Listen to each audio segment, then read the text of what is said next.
Right, what's going on, guys? Now, I stayed up very, very late to watch the Arsenal game. I've just woken up because I needed to have a long lie-in because that was late. I didn't get to sleep until around 3 or I think it was about 4 or something. So, yeah, but it was worth watching because Arsenal beat United by 2 goals to 1. And yeah, there was some really positive signs, I have to say. Considering we've got 3 weeks until the season starts, we're getting most of our players back. There's still Saliba, there's still Rice, there's still Raya to come back. But nah, it's looking good. Saka as well. How could we forget him? So yeah, it was good. 2-1. Another game for the lads to get a bit of first team football into them, because they need to be nice and fresh for that first game. I think first 5 minutes, I think we started really well. We looked threatening. We nearly scored from kickoff with Jesus. But then United, I have to say, they grew into it. And I think first 20, I think they shaded it. They went in front. Højlund got past that centre-back Heaven. And it was, yeah, I think he'll learn from that, the young defender. I think it was one of them where Højlund, just a bit more experience, just done him. And keeper should have done better as well. They went in front, Man United. And yeah, you have to say they probably deserved to go in front. But then after that, I think we showed some really good signs, and we equalised with Jesus, cross from Wanyeri, and then Jesus getting a tap in. It was probably offside, but listen, it's a friendly. Who cares? It was a good move.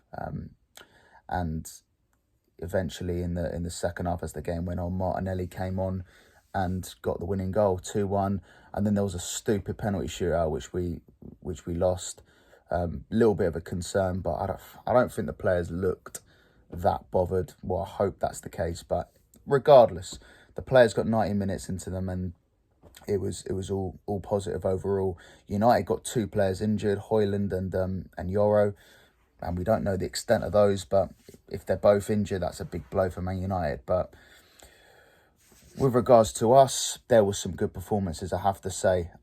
First of all, I just want to quickly say that the performances that weren't great. Zinchenko was at left back, and again, I think I understand why Arteta's played him there now, just to test him one last time. But I hope we don't see Zinchenko at left back next season. If we're going to keep him, play him as a midfielder in certain games. Do not play him in defence, because every move United were going for, it was down his side.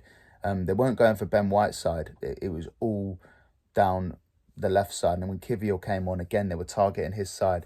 So we need to get Calafiori in the team very quickly. Timber will also be a left back option. Then you got Tomiyasu. So hopefully Kivior and Zinchenko, are not our left backs going forward. But that was the only shaky performances that I pretty much noticed. The ones that played really well, I tell you, there was quite a few. I thought Timber was fantastic. Timber was, my God, he's like a new signing, because he barely played last season, and this season it's like we're getting a new player in Timber. What a player! And then you add Calafiori to that, brilliant, absolutely brilliant.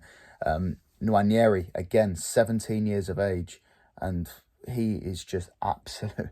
What a player he is, and I know he's very young, and I know we can't overuse him.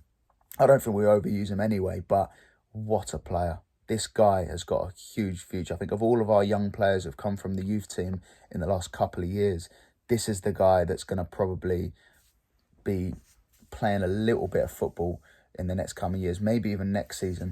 He looks ready. He honestly looks ready. He looked good in the last pre-season last year, and this season he looks like a hell of a player. But he's so young, we've got to protect him. But if he can come in for the odd game, he's got a lot to offer next season, because he's such a good player. And if he goes on loan, it doesn't matter as well. That's still a good option, because it means he can get some first-team football regularly. But I wouldn't mind him being an option next season. He was fantastic again. Jesus looked really fresh, really sharp. And that's good, because I think Arteta said in his press conference that Jesus has got a point to prove this season, and he does. I've never doubted the quality of Jesus. What I've doubted is he good enough to start week in, week out, 38 games a season in a title-winning team? Probably not. But you don't win titles with your starting 11. You win your titles with your squad, the players that come in. And Jesus is one of those guys that's good enough to win you a title as a squad rotation player. He definitely is. He looks good, and it was good to see him do really well, and he was very sharp. And another one that stood out for me was Martinelli when he came on, because Martinelli has got a massive, massive future ahead of him, a massive season ahead of him, because he was slightly disappointing in the second half of last season. The first half of last season, I'm going to give him a bit of credit. He wasn't that bad, Martinelli. He got the goal against City. He started the season really well with that brilliant assist for Nketiah against Forest. He didn't fall off for the whole season. It was just the second half of last season it looked like his confidence had just completely gone.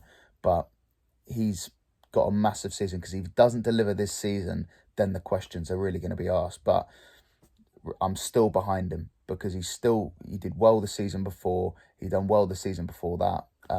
So I think it was just a little blip last season. I think Martinelli's got a big future, and it was a great finish. Great. He looks sharp as hell as well. It looks like he's done a lot of work over the summer, and he could, let's not forget how good he is. And he could have a big season next season. He looked very fresh, but he has to deliver. He has to, and I'm sure he will. And there won't be too much pressure, because he's got Trossard there. So the onus won't be totally on him. So that will help him. But yeah, it was 2-1. Good performance. I'm sure there's another gear we can hit, but overall it was a positive pre-season game, and yeah, plenty of positives, and another 90 minutes in the legs of the players. So we'll see. Hopefully they can get even better against Liverpool next week, and hopefully we can really get ourselves ready for the first game of the season. Maybe bring in a couple more players. It's all good for Arsenal at the moment.